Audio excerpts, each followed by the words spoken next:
Hello and welcome to the Michael Brooks podcast. I am your host, Michael Brooks, and I want to talk about setting up a Ko-fi page. I've recently set one up. Basically, it's kind of like a Patreon or Buy Me a Coffee, but they don't take any a percentage off of your payments received. So I think with Patreon, they take somewhere between 5 to 10%.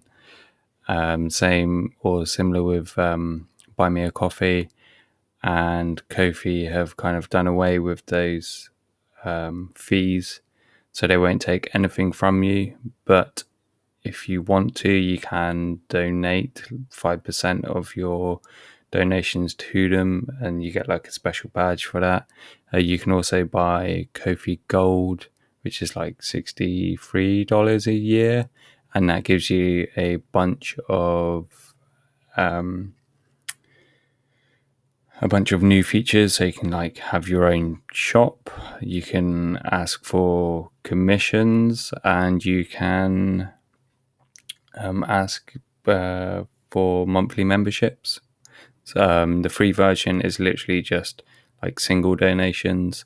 So a visitor can or a supporter can view your page and they can buy like as many single donations as they want, but that's all it'll ever be. It will only ever be a single donation. Whereas with the memberships, it can be a monthly fee that someone signs up for a month, and they get different benefits through that. And also with the single donations, you can offer benefits for that. My benefit to anyone that offers or gives donates money to me, they get a supporter badge on my Discord server, which is pretty cool. So yeah, if you want to head over to my Ko-fi page and donate £3, then you can become a supporter or get a supporter badge on my Discord server. I'm really bad with kind of self-promotion and trying to sell myself, so I'm just kind of exploring it and seeing if I can get donations without having to tell people or direct people to the website and being like, help support me, help my what I'm doing and everything. So I just mention it every now and then, kind of like a in passing type thing, and just see what happens really. I've tried like Patreon and Buy Me a Coffee in the past, and I make the pages and then don't really do anything with it. But I like where Ko-fi is going.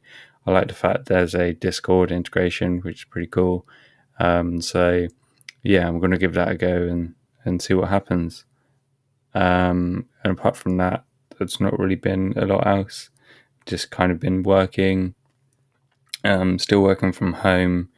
There's no changes on that front. And I think even as things start to open up even more, my workplace are looking to be a lot more flexible on the whole working from home situation, because they're currently renting out an external office, and it'd probably save them a ton of money if they didn't have to use that space.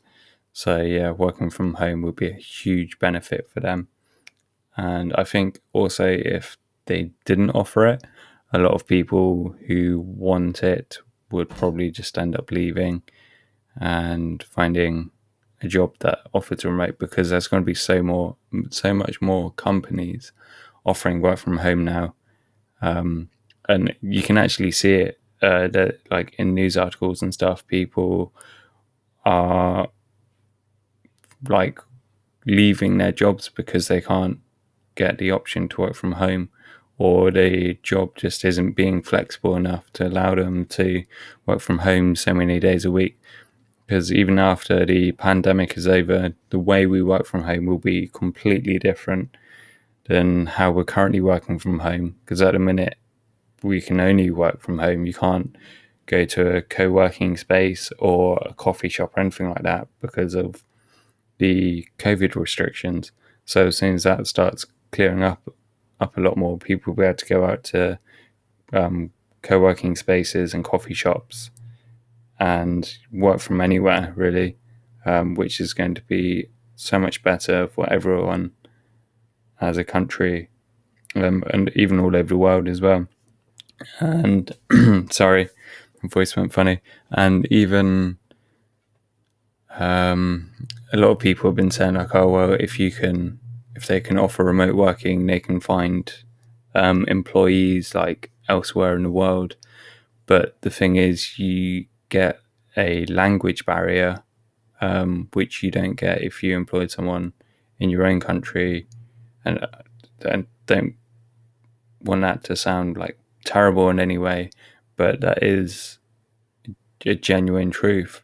And I've had that in the past, where we had some of our work sort of outsourced elsewhere, and we spent a lot of time trying to explain the features we wanted, and we really had to kind of like keep going over in different ways like what we wanted in order to get them to understand what it is that we wanted. And it's no fault of their own. It's just that kind of language barrier you have if you're learning a second language. So, I mean, if I was to learn French or Spanish, I would have that language barrier when trying to work with French and Spanish people. So, yeah, it's still going to be very in-house for a lot of work, as working from home, which is, yeah, it's still a good thing. So, cool. I've blabbered on a bit longer on this one, and my voice keeps getting funny. I have no idea why. Maybe it's just nerves. But yeah, I hope you guys have had a good week, and you will continue to have a good week. We are almost at the weekend, and I haven't been going to CrossFit at all this week because of doing math on Monday. So my muscles are still sore. My hand is still healing. So I hope you guys are having a much better week than I am. Oh, and also I broke my tooth while eating food. So yeah, I could probably go into more on that one tomorrow if you wanted. Yeah, have a great day, guys, and I'll speak to you tomorrow. Bye.